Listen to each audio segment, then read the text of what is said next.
This not yet mature episode forms part of a live recording. Our keynotes and public speaking events are recorded and also made publicly available through our podcasting channels.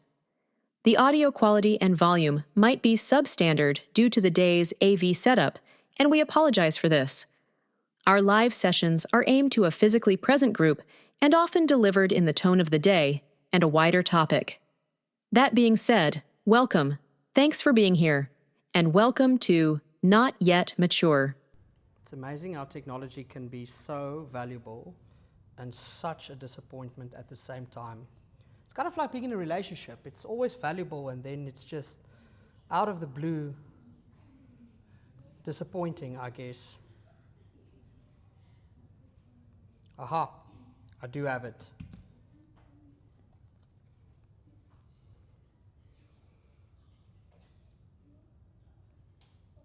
Okay, let's start with this.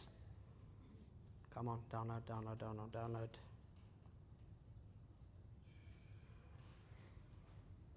There we go. Now I can finally start. Is it rude if I sit on the table? Is it rude? Okay. You want me to stand rather or walk? I've seen these things in the movies. I've never been in a lecturing hall at university other than being a student there. Okay. So my first question that I wanted to ask today is, what will you teach?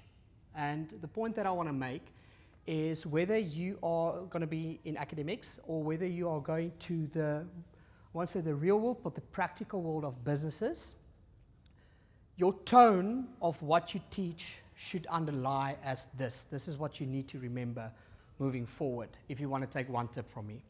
It's this. You teach people that you will either be the reason why the world needs technology and AI, or you will be the purpose that they don't.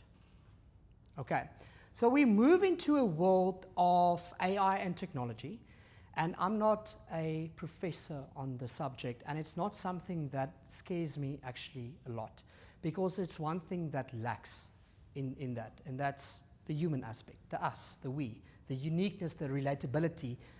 That is what makes us unique. So in the world of today, where we are currently at is consultation, career psychology, industrial psychology. Working with people is completely on the uprise.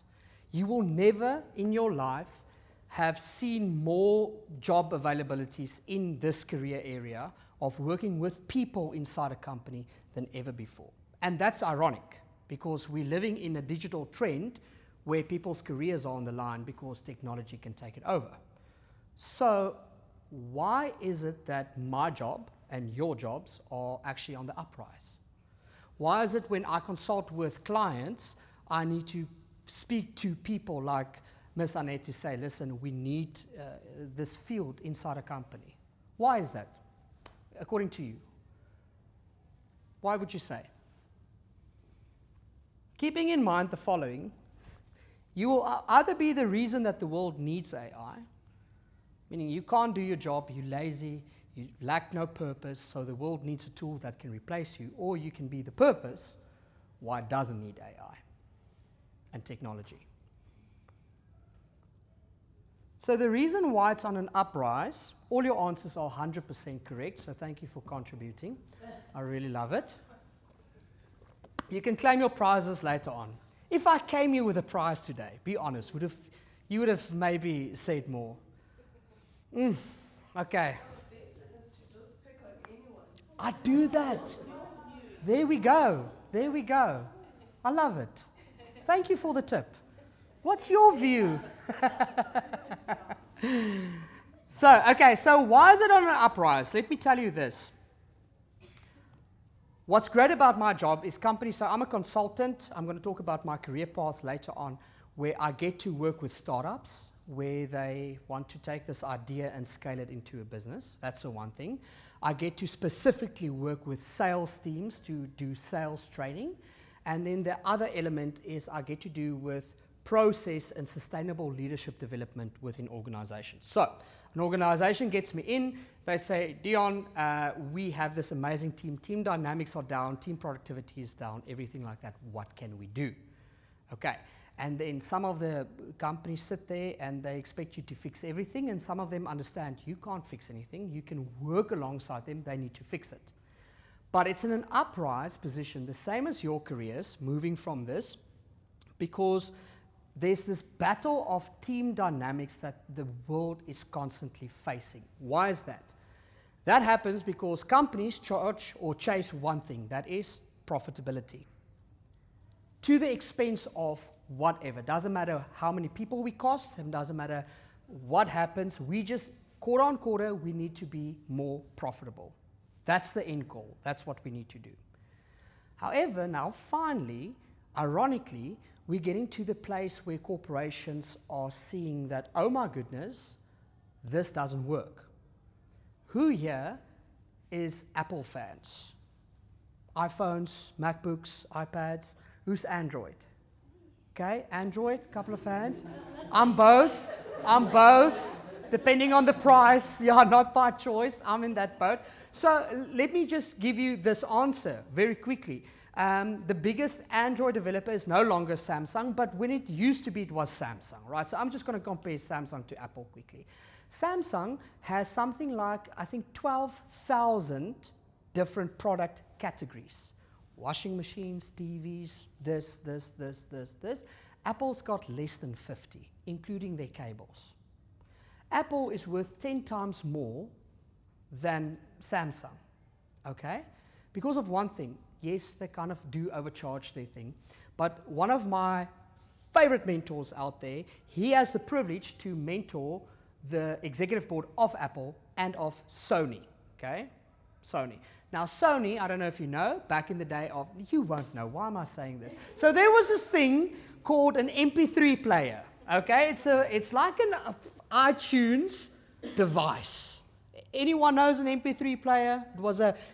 Apple's biggest invention was the iPod. Okay, so you could download tunes. That's where iTunes started. It was kind of like a music store, but it was a hardware device. Looked exactly like a phone. You plug in your headphones. Yes, there was a cable. You listen to your music, and there you go. So Apple was the first to introduce it. Then their biggest competitor was Sony on the Zoom. Exactly the same thing, smaller, cooler looking, better volume, better everything. It was great. So this mentor of mine, he got one of these Zooms, a Sony Zoom, for free at an event. They told him, thank you so much for coming. Here's a gift bag. There you go. He listened to it, played around with it. He went back to Apple at one of their events. Now he's sitting with employee number 6. So how Apple works is Steve Jobs and Wozniak, the founders of Apple, was employee number 1 and 2. So your employee number tells you exactly when you joined the company. So it gives you that sense of importance. So what happened there is he spoke to this guy in the limousine on the way to the keynote. He says, listen, yeah, Sony gave me the Zoom. It's much better than your Apple. It's much better. So he did it for 2 reasons. They obviously have an honest relationship, but also he wanted to, trigger what emotion comes from this. And the guy's response, employee number 6, can't remember his name, was amazing for me. His response was, I've got no doubt in my mind. Nothing. Because what we do is we develop something that the consumer wants and needs, and our focus is on serving our clientele. Everyone else's focus is on beating our products on function and price. So their eyes are on us, where our eyes are not on anyone else. Now, years later, look at where the evaluation is. Now, we call this difference in the company, I think we're on the, yes, we call this difference is the finite mindset and the infinite mindset of companies or individuals. Now, let me explain the theory very quickly to you. Okay, so the theory is as follows. In the mid-1980s, a professor and theologian and economist with the name of Dr. James Cars described the infinite and the finite games as follows. He said, finite games are defined by known players in a certain amount of time with known rules, and the objective of the game is to win it. There's a clear winner and there's a clear loser. He then went on to define the infinite games as there are known and unknown players. There are known rules and unknown rules. The rules can change at any point of the time. New players can come and leave at any point of the time. And the purpose of the infinite games is to stay in the game as long as possible. There's no clear winner, there's no clear loser. Now, if you think about it, the one, the finite, clear winners, clear losers, known time, known rules, known objective. It sounds to me like a sporting match. Rugby, soccer, hockey, anything. There's a certain amount of players, certain amount of rules, certain amount of time. The objective is to win the game. That's how we do that. When I talk about infinite, when I talk about any players can join at any time, there are no rules. Rules can change. The objective is to stay in the game as long as possible. We think of business. Doesn't that sound exactly like business? When you think about it, if you work for a company, if you lecture at a university, any university can start at any single time. There's no guarantee that this one will be there in a couple of years. If you close down, another university doesn't win by that. It doesn't work that way. The problem with the finite and infinite is corporations have now realized that the infinite games is where we need to play. And there's a couple of things that need to change to do that. However, the problem is their language contradicts what they think. Their language, they talk about being the best. Based on what metrics? They talk about being number one. They talk about outperforming their competitors. I tell you now that although there might be an influx of sales and it might have some effect in the short run and with sponsorships and everything like that, if Adidas were to close down, Nike didn't win. There's advantages for them, but they didn't receive a trophy to say, you are now the only brand out there, and because of this succession, forever you will be number one. It doesn't work that way. So that's the infinite and finite things. So the point that I want to make is when you look at companies to join, or the reason why we're talking about the consulting game, that is a super annoying sound. The consultation game that is on the uprise is, these are the things to consider. So companies are opening up more to the possibility that their employees are their number one asset. Because the infinite is not possible with technology. It helps, technology is not going anywhere. I'm not going to say conspiracy theory says AI is going to crash tomorrow, and AI is a valuable tool, technology is a valuable tool. But the difference is we need people. And companies are realizing it now. In the beginning, they wanted just to be productive, more profitable, and those companies now is falling in the finite space, and what did COVID do? They closed down all those companies, or most of them, worldwide. Everyone that was in the finite space that was categorized or their character was in their product and was in their profitability, what happened? Done. The companies that was centered around the employees and centered about the long game and not centric about their products, what happened to them? They took a massive loss and a massive suffering, but magically they regained. So this is amazing. So what makes a company infinite? What are the things to look out for when we talk about infinite companies? Number one, it's servitude over selling. Companies that focuses on serving their clients, like the Apple analogy, over selling their products to their customers. Over the profitability. Company culture. Company culture is the number one thing that makes a company, an institution, a university, infinite. Where it's a culture that is open to everybody, where it's a culture that promotes leadership, where it's a culture that promotes inclusivity, where it's a culture that promotes, just whatever you can think about a good culture. You'd immediately notice a company's culture if a person feels like an outsider. Think about it. Culture, for me, is stronger than any religion. Any religion. And in your heart, you're going to say, Dion, you're wrong. And I'm going to say, I'm right. And I'm going to tell you why that is. I am religious, and I'm not going to talk about that fact, but I want to just use this analogy. Imagine you traveling. Who likes to travel? Or likes the idea of traveling? No one. Bring me your passport. Don't lie to me. Huh? Get some good content on the iPhone there at the. Okay, so if you were to travel, let's paint this picture of you going overseas. You at a busy airport. You at that airport, and then all of a sudden, COVID happened, right? International airport, and they say everything is closed. Alles. And someone comes to you and they say, listen, there's one flight that leaves to either your destination or home or somewhere else. It doesn't matter where to, but it's leaving. And you've got the option to choose 10 people to go with you. Would you ask who's Christian, or would you ask who's Chris Bokke and is South African? Culture to us is very important, and if a company has a bad culture, it takes it out of the infinite possibilities. And one day you're going to have the opportunity to join a company, and you're going to have to be kind of like the compass. Do they have a good culture to join? Now, a lot of people do this. They say, I'm going to be the difference. I'm going to change that culture. And it's great. It's amazing. Do that. If you can, amazing. There's so many cultures that need to change, so many dynamics that need to change. But here's the reality. Here's the tricky part. It is very easy for the habitat to shape the individual. It is super difficult for the individual to shape the habitat.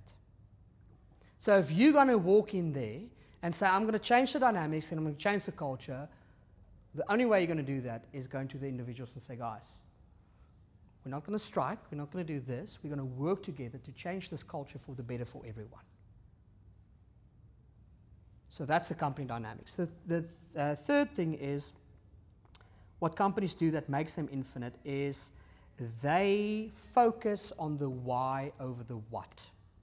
Apple, once again, brilliant example, focused on their why was serving the consumer. Their what is the result of that serve. It's the product, right? Whereas everyone else is focused and still is focused on their products. What is the purpose of your company? My purpose is to create an Android cheaper, better, faster, prettier than Apple. I can guarantee you, people, iPhone 16 launched when? Now, a week ago. I can guarantee you, everyone around Samsung is now planning out to improve on that. Not on their old product, on that. And the reality is, come end of the year, they'll be better than Apple. They'll have a device that is better than Apple. But Apple was like, fine, chase us the whole time. Every time we're just going to outlast you because we developed the timing for something that the consumer needed. Okay, so keep in mind that if you need to be focused on your why. So here's the amazing news. Guys, ready for the amazing news? This is super amazing news, unless if you are lazy. If you're lazy, this is going to be horrible news. Who's lazy? Honesty is the first step. Please join my AA rehab program after this. At least you're honest about it. So this is it, right? All of this that I said about the finite and the infinite, and I mentioned it, the amazing news kind of already, is this shows us that the advanced tech industry, we live in an advanced tech age or era, has proved yet again that the biggest asset of a company is its employees. The people, the human aspect will always be the number one priority. The bad news is if you are lazy, then obviously if a company wants to expand or grow or whatever, they're definitely going to be in the position by means of consultations and by means of industrial psychologists and by means of everyone else to say, listen, that person is a bad influence in your company culture, get rid of them. And believe you me, you mentioned that you want to do remote work. The great thing is in South Africa, we kind of are allowed, and whether it's good or bad, that's in your hands. But we kind of are privileged to sit back and can ease into our careers and into our jobs, right? There's a lot of things. The first reason is entry-level jobs usually are a lot underpaid. Okay, so they really don't have the foot to say, if all the weight's on your shoulders, if you don't do your work, you're out. They don't really have that stronghold. The other thing is we do, and once again, neutral comment, we do have a lot of human laws and human rights and processes to follow to just get rid of someone. So if they hired a lazy person, that person most probably is going to stay there for a while. okay, unless you start off just working them into a charity case there in the corner. So these things happen. However, remote work, especially in overseas, especially in America, it's 100% distant from the individual and 100% just focused on the task. So meet the task, done, you keep your job. Don't meet the task, you're out. So the remote work, I worked remotely for 2-3 years. You need to have the personality to make that work, because they would just cut you, and you might just have an off week. And the whole purpose of an infinite company is to tell people, listen here, employees screw up here and there. They make a mistake, they get sick, they get lost ones, they have relationships, they will go in ups and downs, and you need to respect that, and you need to, endure that. When it comes to remote work, when it comes to companies that's finitely processed, they don't care about that. It's either you do your work or you're out. So the good news is, unless you are lazy, your job will always be safe as the world is moving to a finite or infinite mindset. It might just look different than what you think. So, let's go to theoretical and practical. Theory and academics. Okay. If you, this always for me is an amazing topic. So what makes you good at your job, the skill sets, is not actually what you learn at university. Sorry, not sorry. But it doesn't mean it's not valuable. Okay, you need to have that foundation, you need to have that stimulation, and you can be lazy at university and say, I only need 50, I'm only going to get 50, I don't even know what the rate is now, but let's say it's 50, I'm only going to do that, I'm only going to do that. And let's say you want to excel in your career, you missed out on everything that you now need to go gain again, because at some point you would need that valuable information.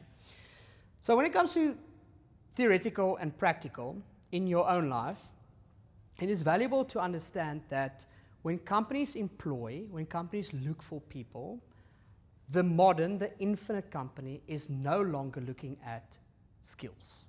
When I say skills, they're no longer looking at qualifications. Okay? That's not important to them. It is important to a certain factor. I cannot be a lawyer if I didn't study law. I cannot be a doctor if I didn't study medicine. You need that qualifications for a reason, but they will always look for the skills on top of that if they're infinitely focused. And ironically, they'll always say, I need 20 years experience and I'll give you 5,000 Rand a month. I'm like, you don't know what you're talking about. It doesn't work like that. So, why am I mentioning this? I'm mentioning this because in your own life, when you talk about the lazy and the proactive person, now every time I'm going to say lazy, I'm going to point to you, just because you raised your hand. Don't do this to me. I'll switch my hand to that side. So how this works is, and this is now where I want to prepare you for what's next, is the infinite companies will look at the skill set of the individual over the qualifications. That is 100% true.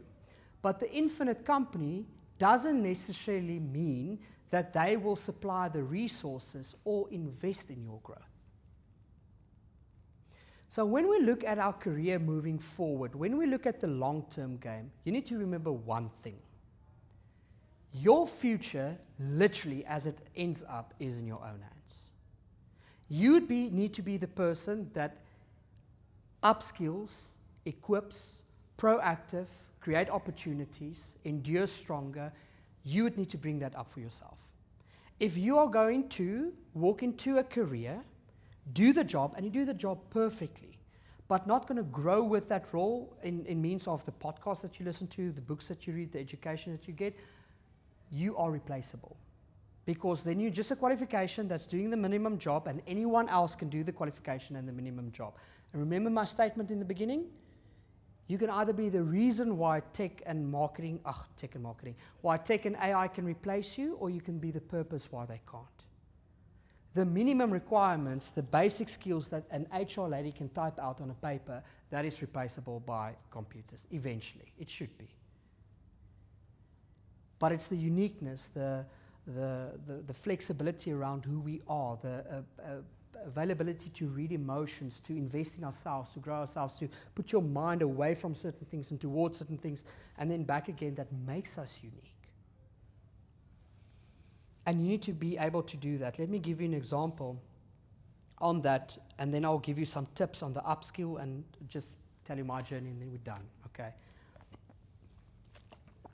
I don't know if you were serious about me only have 30 minutes. I never speak for 30 minutes. I can speak for days. So let me give you my last 2 examples. So, not my last 2 examples, the examples on this slide. I did my MBA.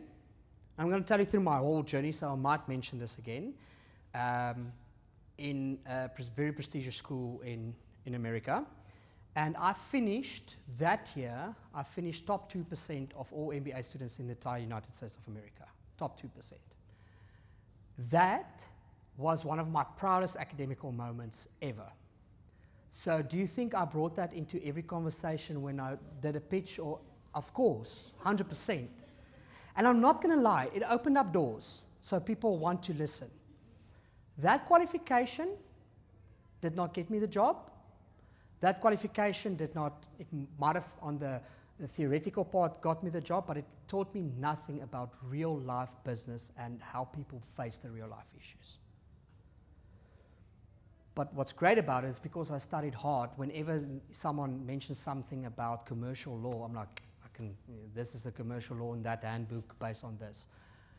You can recall, so it saves me time to not go and research. So the two does go hand in hand. But if you're only going to think that your qualification is going to promise you the career that you want, you are wrong. And if you think that you don't need to sit here and pay attention, you are wrong. You don't want to be replaceable. Okay, it's like the fat guy running away from a shark, because sharks can run. Stupid analogy, I know, but what's the number 1 rule of not getting attacked by a shark? Just be faster than the person behind you. That's it. It's the same. If you want to stick in your job, just be better than the next person around you. The last example I want to use on that is, and believe me when I say, people don't find my opening statement to this very nice. Everyone disagrees, so I need to kind of like explain it. Everyone in the world, you included, every single person can be a doctor. And I'm not saying, I'm talking about a medical doctor. Anyone. This is the thing, right? Because of the curriculum and the med school and the resources and the time frame, not everyone can qualify for it, and not everyone can complete it, because you need to do it in 6 or 7 years. There's a time frame for it. So when I say everyone can do it, it means that if I had the resources to train you, and you are a slow learner, but I've got all the availability, it might take 40 years, but we will achieve it. It might take 10 years or 14 years. It might mean failing it twice. So logistically and legally, not everyone can. But when I talk about the academics thereof, everyone should be able to do that. If I have 10 years to, if time wasn't a factor, if resources weren't a factor, if money wasn't a factor, if dying wasn't a factor, we would be able to achieve it. So it's very theoretical. But everyone definitely will not be able to be a good doctor. And if you think about it, most of you have been to a doctor before that qualified to be a doctor, a great doctor, or not a great doctor, they have the degree. They finish med school, they're practicing, they've got their license, they go to all the same courses, they've been to the hospital rounds, they've been everything, and you will sit there and you say to yourself, this was a horrible doctor today. Right? And it was not because what he studied, it was because of how he shaped his career, how he upskilled himself, how he worked with that. So on that note, let's talk about the upskill. Bye-bye. No, thank you for being here. Thank you. Yeah, Dion. Thank you. Appreciate it. Okay, so let's talk about the upskill. So how can we upskill ourselves? Here I want you to just listen to this for a moment. Okay, there's 6 points, and I'm going to read them for you. If I feel explanation, I will. If you've got questions, please, at any time, don't raise your hand. You'll just annoy me. And I'm joking. Of course you can raise your hand. Okay, so moving from this phase that you are now into the working environment or lecturing environment, here's the 6 points that I want you to know. Number 1 is your qualifications might get you the job, but securing the job and promotion comes down to you. And not all the companies out there will invest in you. You need to invest in yourself. The second point is entitlement has limitations. And it is not a cultural, nor a South African, nor whatever thing. Everyone has a sense of entitlement built into them. When I walk into a place and I've been mistreated, I immediately have this, as I'm the consumer, I know better. You have got this place of entitlement. When I walk into places where people want to talk about business theory, immediately you think, listen, top MBA student here, I think I'm a bit entitled to my stronger opinion than you. In a company, entitlement has zero place. Because I promise you something will humble the living. Are we allowed to swear at university? I'm not going to though, good test. But it's really just going to humble you down back to earth. Okay. The other thing, the third point is, it actually concludes to this, but self-growth is much needed. You need to invest in your own growth areas. You need to invest in your own wealth, and I'm not talking only of financial wealth, spiritual wealth, mental wealth, health wealth, everything like that. You need to make sure that you stay on top of the latest trends in your career, latest podcasts in your career. You don't need to agree with everything that you read, but as long as you've got a valid point to disagree, you're relevant. But you need to be responsible for that self-growth. The fourth thing is, and that's why I said to you in the beginning, confidence is key in the workplace. Confidence, ironically, is not about being an extrovert or comfortable about speaking in front of people. I can teach anyone to do what I do, and I can teach them how to do it better even. Presentation is a skill. It doesn't mean you're not confident. Confidence is this. Confidence is owning up to your natural ability and potential. The biggest lie out there is to say confidence is something that you acquire throughout your life. It's the opposite. You were born with confidence. Have you heard a baby cry before? They're not shy about their cry. They didn't come out of the womb and feel like, oh, my umbilical cord is showing or anything like that. They flippant confident. When a kid walks, when they do everything, when they run, the ugliest kids will pose for photos. I'm like, yes, like it. Maybe you shouldn't. But it's the small things. It's things like that. Your environment, the work, the world out there will steal away that confidence from you. So to regain confidence is to tap back into your natural ability to say, these are the things I'm great at. I'm going to keep on being good at it. These are the things I suck at. And I'm going to have two choices. Either accept it or upskill it. You only upskill it if you need it later on. If it's going to steal your time from anything else, I'm horrible at playing the piano. I want to play the piano for no apparent reason. My wife is great at playing the piano. Do you think I learned to play the piano? Hell no. But it doesn't steal away my confidence at all in any, because I own up. I suck at it, so what? But if you need it in the workplace, if you need it in your skill set, then I would strongly suggest go and study up, learn, get part of that confidence. So guys, please, be confident in life. Don't be shy. Don't be disappointed in who you are as a person. Don't let it reflect. And you don't need to have a mask to say, I'm draw my face now and at home I'm sad. Just own up to who you are. It will reflect in your workplace. The fifth point, I already actually mentioned it in confidence, is stepping up and taking ownership is vital. When you're in the workplace, especially in an infinite company, there will be opportunities that either you created or that will be given to you to step up to the occasion that might be bigger than you. I would encourage you, you'd never learn in a place of convenience. Take those opportunities, take those risks, do it. But with it, and this is very important, remember that entitlement thing? With it, take ownership. If you fail, take the blame. Take the responsibility. Don't say, yeah, but I told you I was take it. That's how you grow. That's how you become better. When there's things in varsity, sport, drama classes, whatever there is, or an additional class, you could have been anywhere else here today. These are the type of things the risks that you need to take. the things that you need to do, and take ownership thereof. And then the last point on the upskill, the thing that I want to say is, it's not about being great, it's about being better each day. A lot of people strive for greatness. I want to be the best, I want to be great, I want to be the best in my career, I want to be great. Don't strive for that. You will get there. The only practical thing that we do or need to do is be better each day that you were yesterday. It's the micro tasks on that. In everything that you do, as a human being, see this as a human being less. Tomorrow, be a better person that you were today. Tomorrow, be a better friend to someone that you were today. In the classroom, be a better student. If you're lecturing or teaching someone else, be a better teacher tomorrow. Each day, just be better than the previous. Don't just strive for that excellence, put it on a poster and think it's going to come by itself. Okay. So, yeah. Just want to see if you guys are listening. Quickly read that with me. And count the number of F's. F's. Finished files are the result of years of scientific study combined with the experience of many years.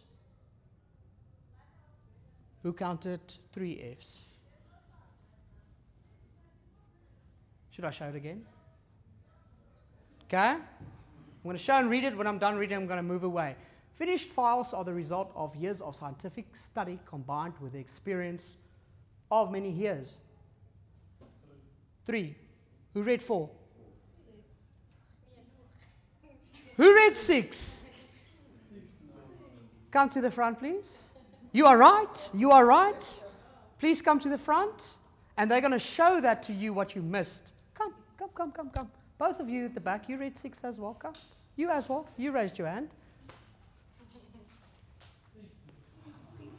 Okay, show them what they missed.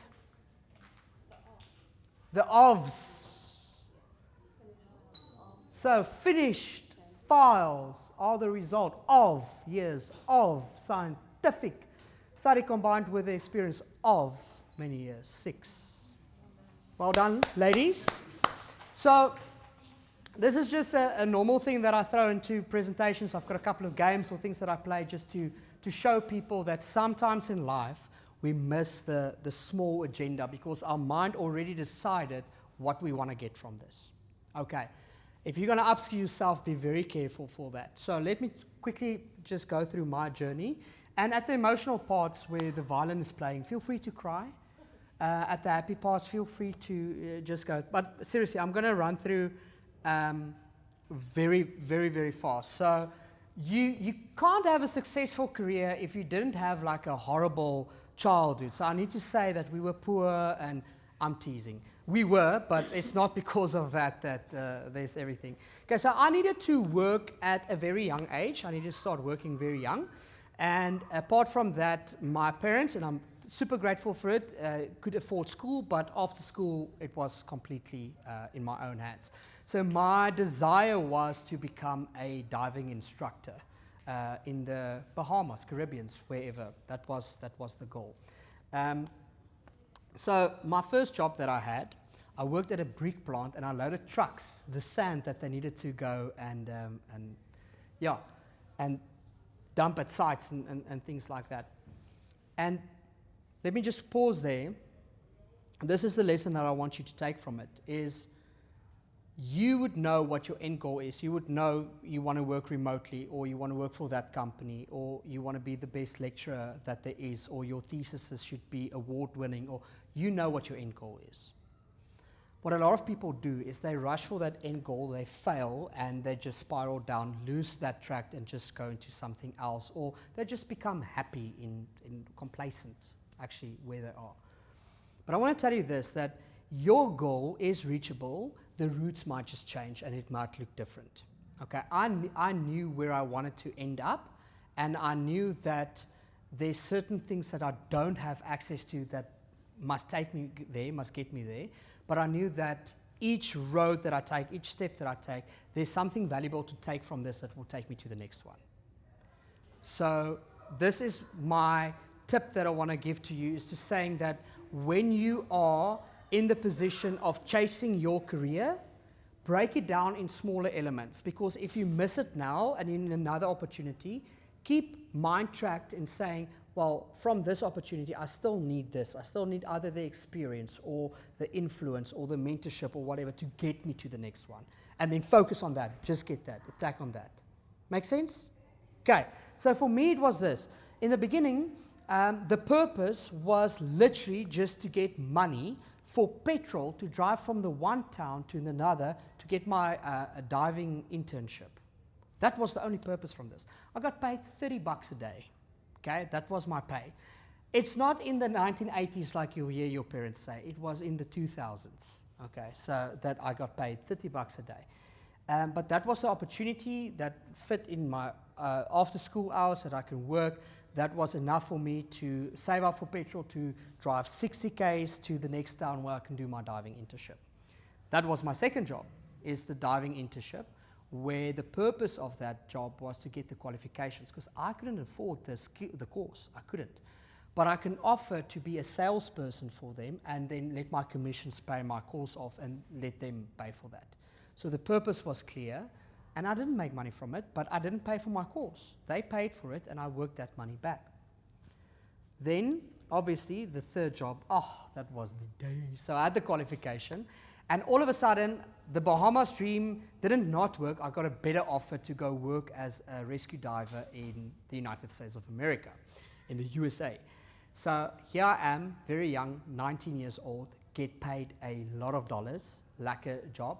But the purpose of that job was I really needed to learn to be sustainable and look after myself, because it was the first time out of the nest. And I've got no safety net to fall back on. A parent will always open up the door, or mine would, and say, come back or whatever, but they didn't have the money nor the resources or anything to provide me with that. But I knew the objective there. The objective there was to learn what life is all about and take everything. Everything that you choose will have an action or a reaction that you need to take responsibility for. And that's the lesson I wanted to learn there. I then came back and started my fourth job. We ended there because it was recession, so the contracts got pulled back. There wasn't rescue diving careers here, and I couldn't wait because I traveled, let's call it traveled all my money out in the USA, so I needed to work immediately. And I got an internship for project management here in South Africa without qualifications, so you work alongside someone. You basically needed to understand Excel, and they will teach you the rest. That's where I worked the longest. From there, my purpose was to learn how to manage projects and teams. So I managed to gain the experience of managing people. It wasn't a good salary. I went from a massive salary dunk from America to that job, but I knew that was the one thing. The fifth one was the economical move, where I decided the waters that I'm in won't get me to my end vision of managing companies one day. I needed to make a move. Met my wife now at that time, and we decided Nelspruit was the place to go. It was way better than where I was back then. And at that point, I knew, okay, I want to do my MBA, and I want to do all of that to be able to speak into the lives of businesses, but I needed funding to do that, to pay for that studies. So I said, okay, I'm going to take my project management, and I'm going to run my own construction company in Nelspruit, but I was very wise to not rush it. In order for me to do a business in waters unknown, I said the best practice would be to work for a company, learn the connections, learn the networks. So I knew it was very limited. Came here, worked for a company, and I said to them, I'm going to work for you guys for 2 years. I worked there for 3 years.